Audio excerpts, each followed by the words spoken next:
Hello, I'm the Nostalgia Critic. I remember it so you don't have to. I'm sorry, I'm just trying to violently knock out all memory of this god-awful movie I just saw. A kid in King Arthur's wart. A kid in King Louis's cart. A cat in B. Arthur's cooch. There we go, no memory at all. I can't talk about a movie if I can't even remember the title. So, it looks like I don't have to review A Kid in King Arthur's Court. Damn it! There are movies that are bad, movies that are sinful, and movies that rape the fabric of space and time. A Kid in King Arthur's Court is all of those, with a bucket of shame and a mountain full of writer's diarrhea. And unless I can quickly repress the memory of this movie, it stars the kid from American Pie. Fuck. It looks like I have to review it. So it starts off with Merlin looking an awful lot like Nick Nolte's mugshot, calling upon his magic to bring a brave knight to Camelot to save his kingdom. Oh, great spirit of light, bring me that knight. No, I said bring me a knight, not show me cutscenes from Rookie of the Year. So we see our main character named Calvin. And no, he's not a 10-year-old with an imaginary tiger, but he's pretty much on the same brain length. We see him at a baseball game where it turns out he's not exactly the best player. Oh God, oh God, oh God. Right through. Why did I sign this kid up again? Oh yeah, because I'm doing his mother. Hit the ball! Keep your eye on the ball, Cal. Oh, and hitting it would be nice too. Hasta la vista, Fuller. You do not have copyright on that catchphrase! I eat you all! After refusing to hit the ball 3 times in a row, Calvin is forced to take his seat, where his teammates rightfully make fun of him. Fuller, give me my bat.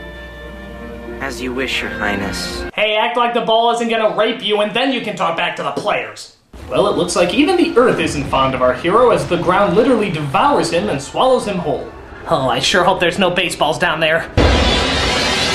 We're then transported to what looks like a fucking Ren fair as the sky shits out our hero and drops him onto some unconvincing medieval costumes. Here! Be careful, I think there's a baseball in there. It'll kill your family. It turns out that the kid stopped a robbery, as precious treasures were being stolen from a very frail and pudgy-looking King Arthur. Find the brave man who foiled the Black Knight. I want to thank him personally. Please. Thank thee, Lord Belasco. My pleasure, Your Highness. Did I mention that I'm the villain? No? It's because I don't have to! So Calvin is captured by the guards as they're told that he should be brought before the king. Take him to Camelot. Aren't we in Camelot? Hello? So they take him to King Arthur to decide whether or not Calvin is a threat. But they quickly discover the only threat he poses is to their lunches. Hey guys, where's the boys' room? I've been holding it since the 3rd inning. Where are we going? Hey, don't I get a phone call or something? It's funny because there are no phones in medieval times. Yeah, there's a lot of jokes like that. So Arthur asks the boy a series of questions to find out more about him. Now tell me, what do they call thee, boy? Oh, lots of things. Jerk off, dickweed, bane of my existence. I have a whole list. But the boy seems to amuse Arthur and his 2 daughters that... Wait a minute. When did Arthur have 2 daughters? And is one of them Kate Winslet? Where did you say you were from? Holy shit, it is! It's Kate Winslet! May I suggest for our honoured visitor from Reseda a fortnight of training with Master Kane? Don't try to class up this movie, lady. It's not worth it. Your Highness? Yeah. I don't mean to butt in here, but where's the round table? Round table? You know, where you and your knights have your meetings. It's round, so you gotta look everybody in the eye. No favorites. Everybody's equal. Everybody's equal. Fascinating idea. Oh, so it's because of Calvin that we have the infamous round table. I see. That must have been mentioned in the Lost Scrolls. Too dumb for history. I think it also mentioned why Arthur always wears a lobster bib, but I could be wrong. So Calvin gets friendly with the king's daughter, Princess Katie, where she shows him a secret passageway because apparently all guest rooms have secret passageways. She shows him Merlin's old quarters, where all the swords, armor, spells, and everything else that would have made this movie a lot cooler are stored. That's just Father's old sword. Old sword? That's Excalibur. My, that does know a lot. I watch a lot of CNN. Oh yeah, because they're always talking about that kind of stuff on CNN. Bailo planned in danger. The economy is getting worse. Did you know that King Arthur had a sword named Excalibur? More at 11. After Katie leaves, we see Calvin come across a mystical toilet that apparently holds Merlin for some reason. What are you doing here, boy? Stand aside, so I may see my great warrior. Ooh, this is awkward. I hate to tell you this, but I'm the only one here. Something has gone horribly wrong. I think you can tell that just by the title. What am I doing here? I brought you here to save Camelot. Arthur is in trouble. His kingdom has been shattered. Plots are going nowhere. Scenes just prattle on and die. We need to do something. So even though they both share the correct notion that Calvin is a loser, he's shown into the training room where they tried to make him a true Daniel Craig? He's in this too? Good God, this is like that desperate porno a celebrity does before he becomes famous. Only more painful and far less entertaining. But it's not just Craig. Princess Katie, it turns out, is a master of swordplay too. Oh yeah, because they were all doing that at the time. Women were always taught how to use the sword in the Dark Ages. That's why they were considered just as equal as men. This movie's as historically accurate as a medieval times restaurant. There were no utensils in medieval times, hence there are no utensils at medieval times. Would you like a refill on that Pepsi? God, these things are a lot heavier than they look on TV. TV. Yes, he comes from the 90s. Isn't it funny? Ha! Oh, it smells like something died in here. Someone did die in there. There.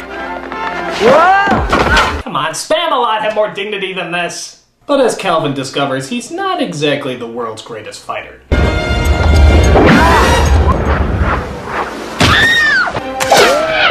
Message for you, son. Oh, guard, turn, parry, dodge, speed, thrust. I cannot believe I fell for the oldest trick in the book. Then again, since I'm here, maybe it's the newest trick in the book. Wow, I can't believe I just heard the lamest joke in the world! Or, since I'm here, the lamest joke in history! Meanwhile, we see Winslet do princessy things like picking flowers and turning down old creepy guys who happen to have the royal hots for her. You are the most exquisite flower in this garden, princess.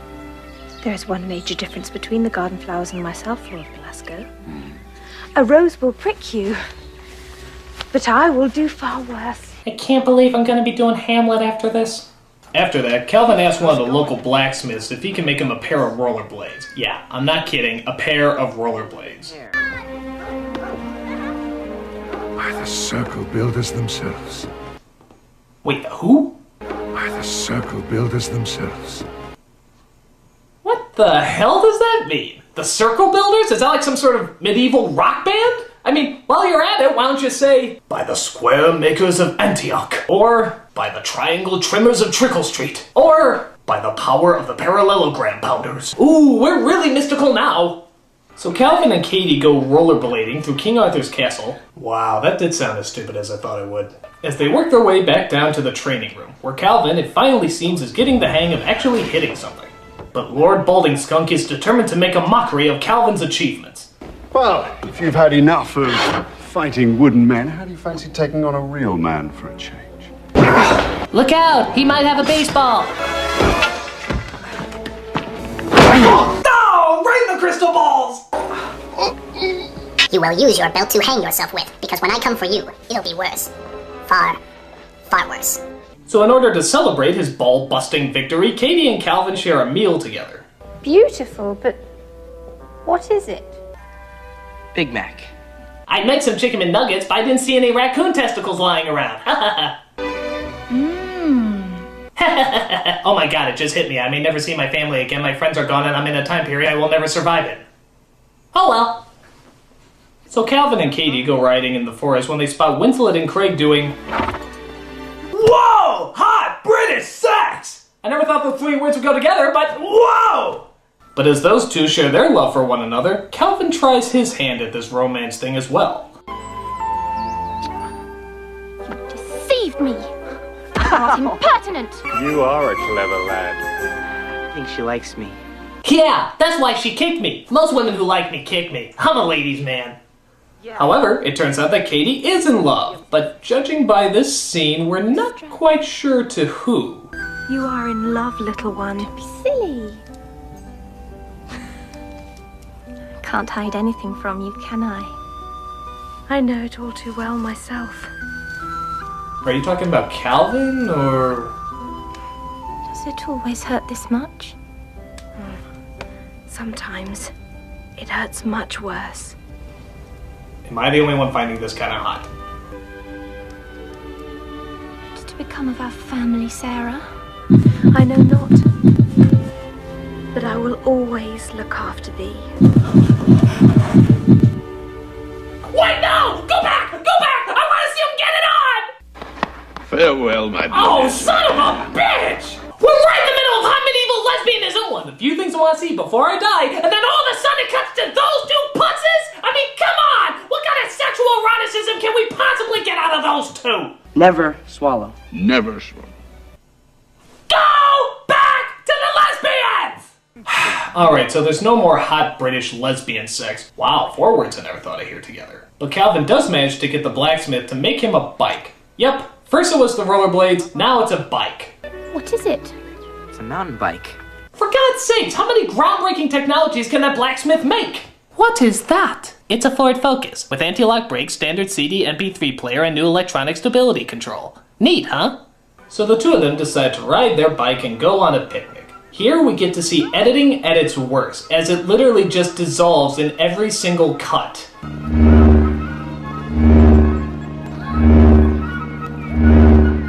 Why the hell are they doing that? You usually dissolve just to show a passing of time. I mean, is that what's going on? Is time going by as they're talking?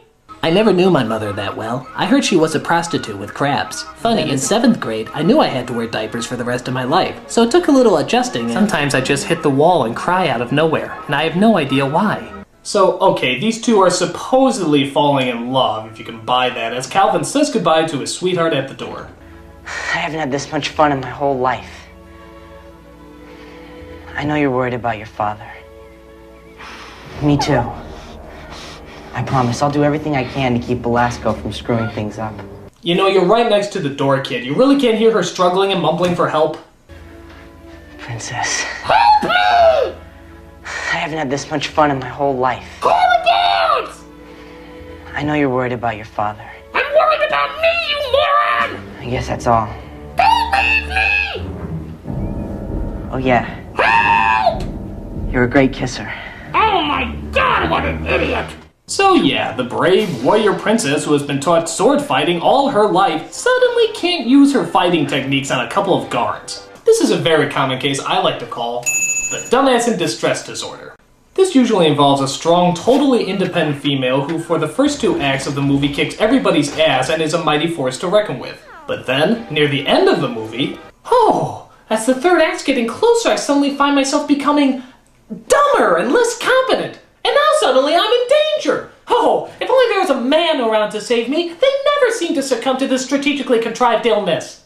So they sneak her out under the cover of daylight for some reason, as Lord Eyeshadow tells Winslet that he has her sister, and the only way he'll let her go is if she marries him. You cannot force me to marry you.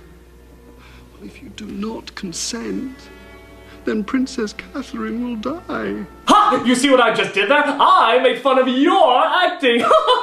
Because I'm the one who will have the career after this movie! I was the villain in True Lies! When would you ever be in a James Cameron movie? Oh god, I'm funny.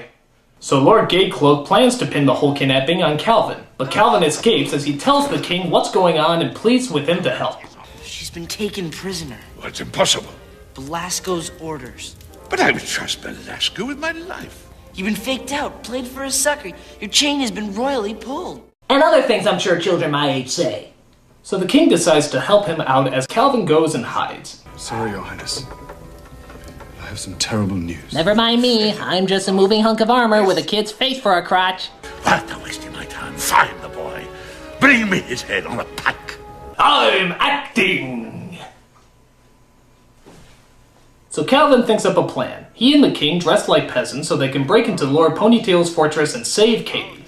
Yeah, that's a good plan. Or, seeing how he's the king, maybe he could just say, arrest that bastard, bring my daughter back, and have this all fixed in 2 minutes!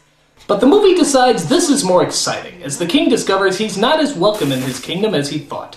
They find out you're the king, you're dead meat. I don't understand. Let's boogie. Cause that's what kids say, right? They say boogie, get down, do the hammer time, funky monkey. I swear I'm cool, please tell me I'm cool.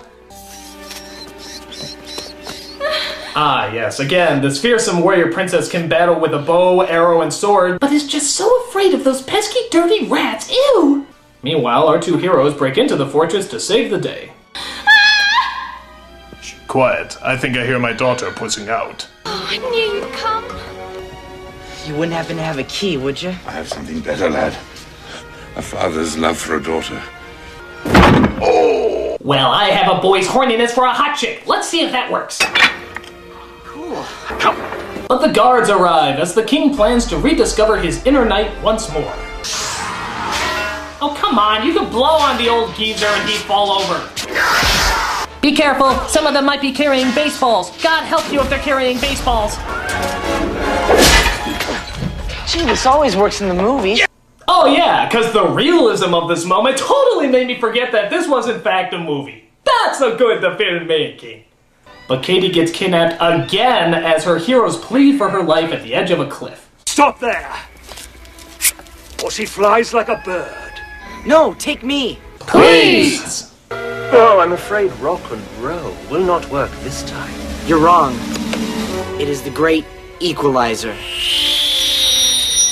What the hell? Oh, please, that's mildly annoying.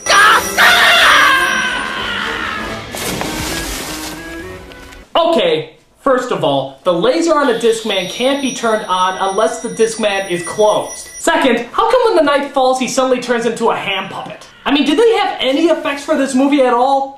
So our heroes finally return the princess back home to be reunited with her sister. Oh, thank God. Oh yeah, kiss her, touch her all over. Now I know what you're thinking. Aren't they sisters? Isn't the idea of them making out sick? Nope. Hey, they're actresses first and sisters second, and that's good enough in my porno book. So now it's time to put that evil douche whore in his place. You're looking extremely well, Your Highness. If you'll just excuse me, I'll go and get ready for the tournament. Welcome back, Tom. What? You're gonna let him walk after all he's done? You're gonna let him walk after all he's done? Even the idiot knows this makes no sense. The people believe me to be a coward, and the gods are still loyal to Belasco. Bide that time, young knight. When the hour is nigh, we'll nail him. Yes, we'll wait until he kills me in my sleep, murders my daughters, and takes his place on the throne. And then we'll really get him. But all is not finished, as there is still a tournament to be had, where the winner gets to win Kate Winslet's hand in marriage. So of course, Lord Unibrow enters the tournament, putting on his most ridiculous Power Ranger villain suit he could find. Go, go, Power Rangers! Daniel Craig gets in the tournament thinking he can win the day, but sadly he's no match for a shiny piece of jewelry on the bad guy's helmet. What a load of pussy. Yes, it's all part of the plan. He wins the tournament, marries my daughter, rules the kingdom, and then we spring into action.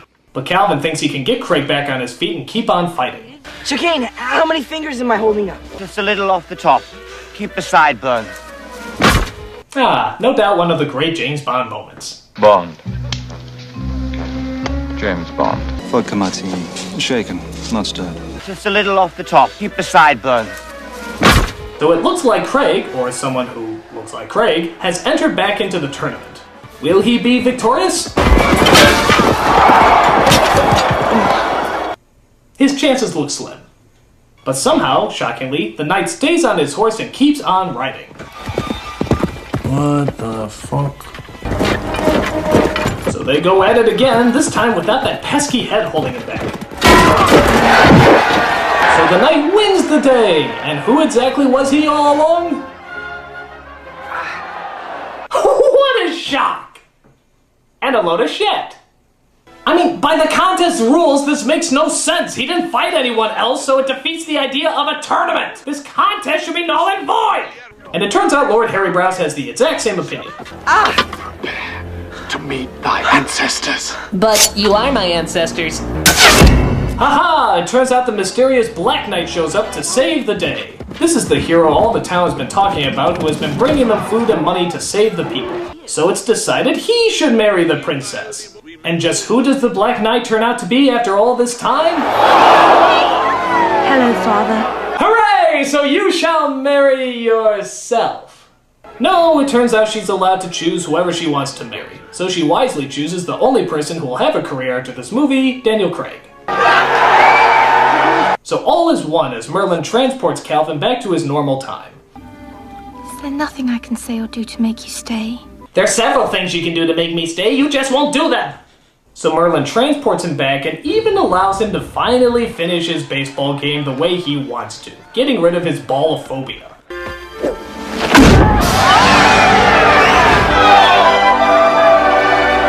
And that's not slow-mo, that's really how fast he runs.